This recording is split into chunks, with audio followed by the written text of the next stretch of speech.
una parte de historia. Yo no pude venir la semana pasada, pero sé que Héctor y los demás compañeros hablaron sobre el modelo agropecuario exportador. El modelo agropecuario exportador comienza a tener graves problemas sociales porque traen inmigrantes y los inmigrantes no le daban trabajo y no le daban la tierra. Y es más, eran arrendatarios y le cobraban, hubiera buena cosecha, le cobraban alquiler que lo mataban. No mismo que hacen ahora. Hoy los dueños de la tierra son los grandes estancieros, ya no están más en la estancia, viven acá en la ciudad de Buenos Aires, fuera del país, y alquilan la tierra a los que la trabajan, a los productores. Y se produce el grito de Alcorta en 1912. Ahí ya quedaba claro que acá había un nuevo sujeto histórico en la Argentina. Ya no estaba solamente el peón de estancia y el dueño de la estancia. Acá aparecía un arrendatario con su propia bagaje cultural, su propia formación, etcétera, etcétera. Y este fue el origen de la Federación Agraria Argentina.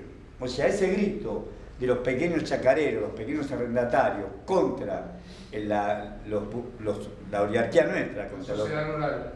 Ese fue ya un claro síntoma. Y también acá se da la muestra que hay un grupo de conservadores, lo han hablado la semana pasada con Héctor y Ricardo y José María, que es el caso de Vicente Fidel López, de Carlos Pellegrini, que ellos se dan cuenta que ya la Argentina es ya hay una clase social distinta a la que eran ellos y que tienen que darle posibilidad que esa clase se exprese en forma política y en forma administrativa, que formen parte de la administración nacional, que se inserte al país. El grito de Alcorta tiene, aparte del heroísmo de los inmigrantes que vinieron a trabajar la tierra, de oponerse a pagar un arrendamiento totalmente injusto, tiene en claro que existe un nuevo sujeto histórico en la Argentina. La otra, muchas gracias.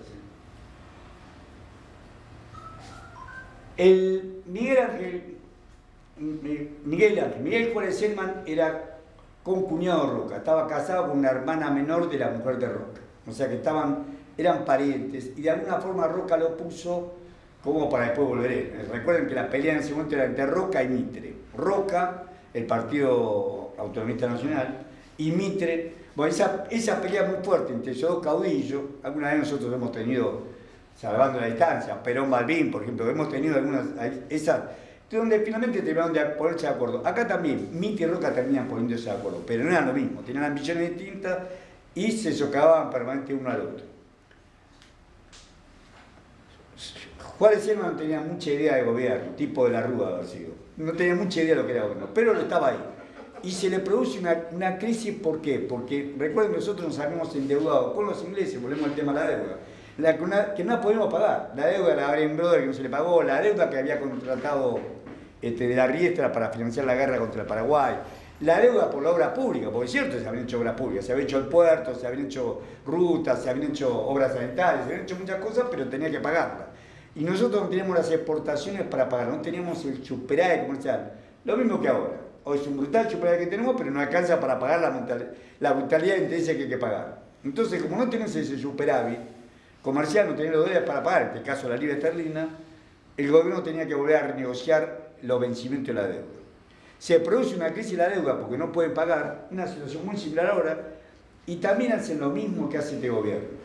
Nada más que no se captaban, como en Milei hicimos el mayor ajuste porque despedimos empleados públicos, porque le pagamos menos a los empleados públicos, le pagamos menos a los jubilados, el Estado deja de hacer obras públicas.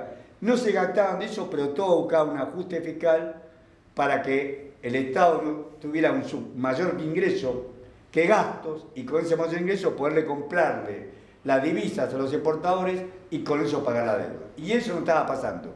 No había un superávit comercial suficiente para pagar esa deuda y no había un Estado que había hecho un ajuste suficiente. El ajuste lo puedes hacer también aumentando el ingreso, pero ellos tenían que pagar impuestos de eso, cosa que nunca hacen, porque vos necesitas plata, el Estado necesita plata para comprar los dólares, en este caso la libra esterlina, para comprar la libra esterlina. Pero para hacer el ajuste vos lo puedes hacer del lado del ingreso o del lado del gasto. Esto siempre lo hacen del lado del gasto. Reducen el gasto para tener mayor cantidad de plata disponible, tener superávit fiscal, que este gobierno como vemos no lo tiene, el actual, tener superávit fiscal y con ese superávit fiscal comprar el superávit comercial. Tan lineal como eso. Bueno, esto provoca una serie de enfrentamientos. En realidad se situó toda lo que se llamó la revolución del parque, fue lo que hoy en día es la Plaza Lavalle. Toda la pelea se limitó, se circunscribió a lo que vendía en la Plaza Lavalle. Ahí fue la pelea de un lado y otro. Por supuesto, la idea de Alem era tratar de llegar hasta la Casa Rosada. Nunca cruzó de la calle Lavalle, de lo que hoy sería la calle Lavalle de la Tramanzada, lo que sería la calle Libertad. ¿Cuál sería? Reconquista, Reconquista. Nunca cruzó ninguna calle para llegar hasta la Plaza de Mayo. Nunca lo pudo hacer.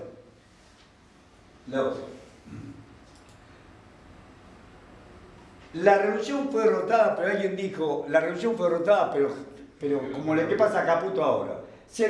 Juárez Selman ya tiene las horas contadas. Y ahí viene la inteligencia de Pellegrini, porque Pellegrini era un hombre muy inteligente, pertenecía a la Orca Oligarca, etcétera, pero no se subordinaba a Roca, y Vicente Fidel López tampoco. Entonces Roca, que esperaba la renuncia de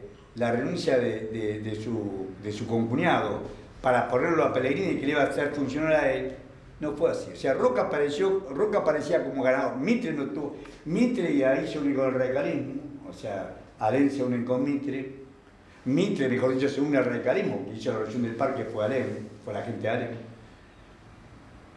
Y Roca, que parecía como el ganador, no lo fue tanto, porque si bien la fórmula de Selman-Pellegrini se va y quedaba Pellegrini fue como Kirchner con Duarte, no le respondió a Roca, y Vicente Fidel López menos. O sea, ahí el pan entra a morir. O sea, y estos dos, y otros hombres como ellos, se dan cuenta que había que darle ingreso a la política a los sectores inmigrantes. Primero, en ese momento Irigoyen ya tenía conversaciones con el que había sido presidente, que era Roque Sampeña, que fue un hombre muy valiente, un patriota, y que le había dicho a Pellegrini, porque se hacen las elecciones y gana Roque Sampeña la presidencia, que él iba a llamar a elecciones, por eso la ley Sampeña, que él iba a llamar a elecciones con el voto secreto y obligatorio, en ese caso solamente los hombres, pero con el voto secreto y obligatorio, porque le garantizaba a Irigoyen que si hubiera elecciones las iba a ganar, y se comprometía a hacer voto secreto y obligatorio, con lo cual Irigoyen tenía que esperar, pero que iba a ser alguna vez como fue finalmente presidente de la República. Y en el caso de Pellegrini tenía que encontrarse que tenía que pagar la deuda. Él era presidente del Jockey Club, que era por eso el principal premio de la Argentina se llama Carlos Pellegrini, por él fue el que primero que trajo los caballos pur sangre de Inglaterra, etcétera. Y los ricos de esa época estaban nucleados en el Jockey Club. Y él reunió a todos los socios del Jockey Club y dijo, hay que pagar tal vencimiento de la deuda con Inglaterra, y la plata no la tenemos.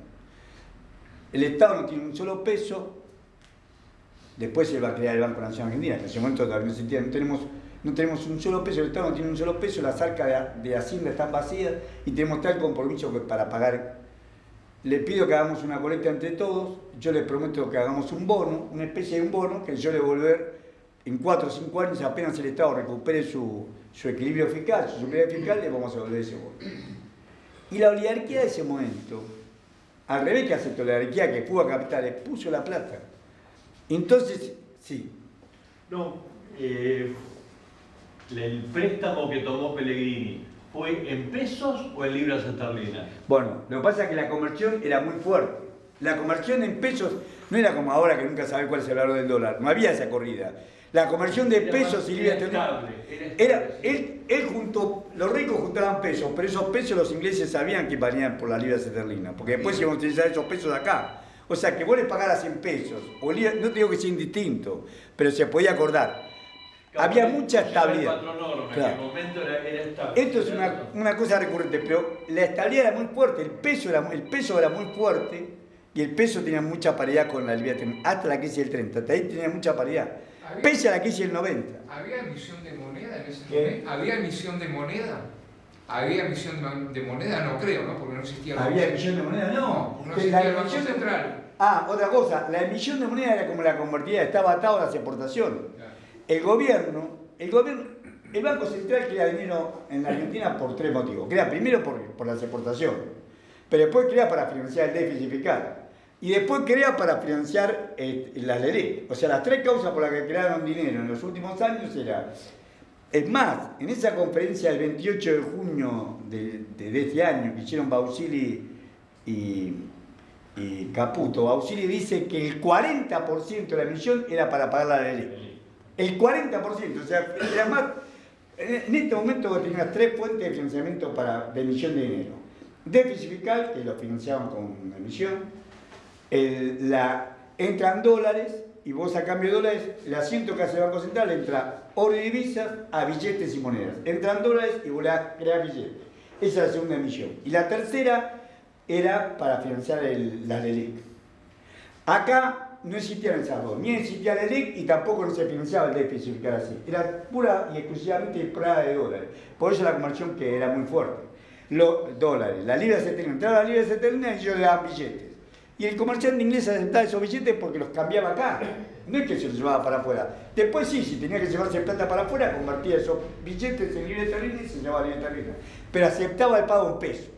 Entonces los ricos de este país, que estaban nucleados, no todos los ricos, pero los ricos estaban nucleados en el Jockey Club, juntaron la plata y pagaron el vencimiento inglés. Y ahí dijo Pellegrini, ahora sí puedo ser presidente. Él les amenazó que si no era presidente él, iban a estar Roca o Mitre. Esto la historia no me lo cuenta, pero seguro que era así. Digo, yo no soy presidente, ¿quién va a ser? Y así fue como Pellegrini fue presidente y lo nombró como secretario de Hacienda a Vicente López. Bueno,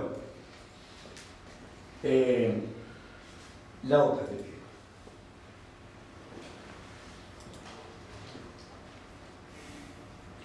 Esto es lo que habíamos visto anteriormente en la charla pasada, sí. Digamos que la oligarquía le hizo caso a un oligarca, porque en definitiva hay un negocio. Pero tenía espíritu patriótico. Mirá, patriótico y económico. Y nacional, cosa que ahora no tiene. Sí. Esto que dice Bombita Rodríguez, que nuestra burguesía no tiene espíritu nacional, es la verdad. Fíjense que en esta época, estamos hablando de Roca. Roca era presidente en 1904 cuando se puso la primer base en la Antártida, que está cotejada. ¿Por qué la Argentina tiene soberanía en Antártida? El primer observatorio que se pone en la Antártida lo puso Roca, lo puso la Argentina en 1904. Los ingleses vinieron en 1908. El primero, hoy tiene 8 observatorios, pero el primero que puso todos los países del mundo fue la Argentina. O sea que nosotros tenemos un derecho original y no es que